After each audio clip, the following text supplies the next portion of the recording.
one of the quintessentials of spring and fall gardening. Not many can compete here.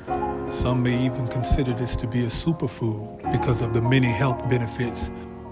Not much to do when it comes to prepping the soil. Mix in a little bit of all-purpose organic fertilizer and you're pretty much good to go. Here we just took the top from a 5-gallon bucket and we're going to use it as a template in the placement of our seeds. We're going to plant 8 for every top impression. Peas take nitrogen from the air and place it in the soil through nodules on their roots.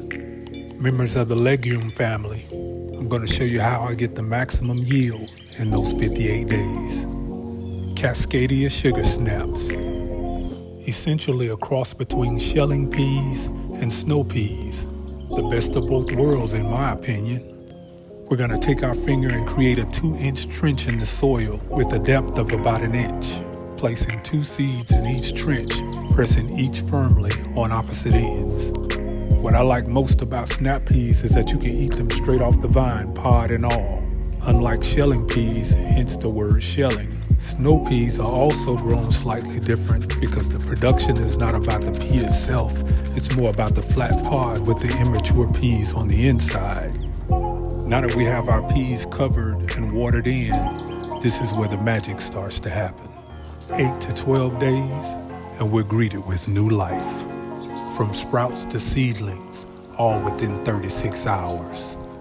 We add our bamboo stakes, up to 6, maybe 7 feet they'll climb.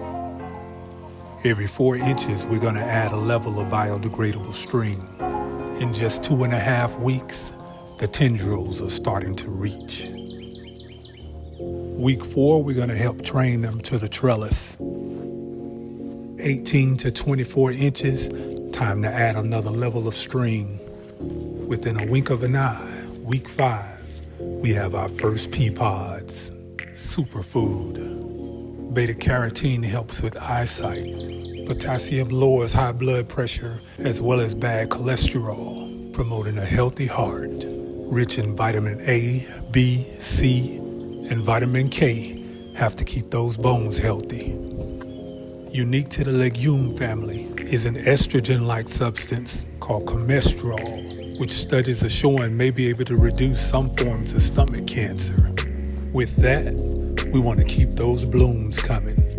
My favorite by far in the garden is Alaska Fish Fertilizer 0-10-10. Remember, snap peas produces its own nitrogen, but we're going to give it a boost of phosphorus to promote more blooms, and potassium to help build those cell walls.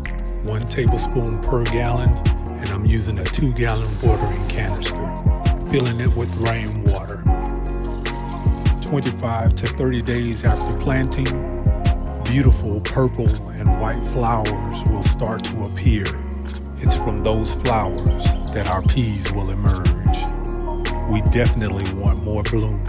So we're gonna take our fish fertilizer 0-10-10 and do a root drench. Always make sure to avoid overhead watering. Not a lot of disease comes with growing snap peas. However, they are susceptible to powdery mildew, and you want to keep your eyes out for aphids as well. I have a separate video of my go-to organic spray: neem oil, tea tree castile soap, and peppermint castile soap. To encourage fruit production, you want to pick them early and often. But for now, we're gonna just let this soak in.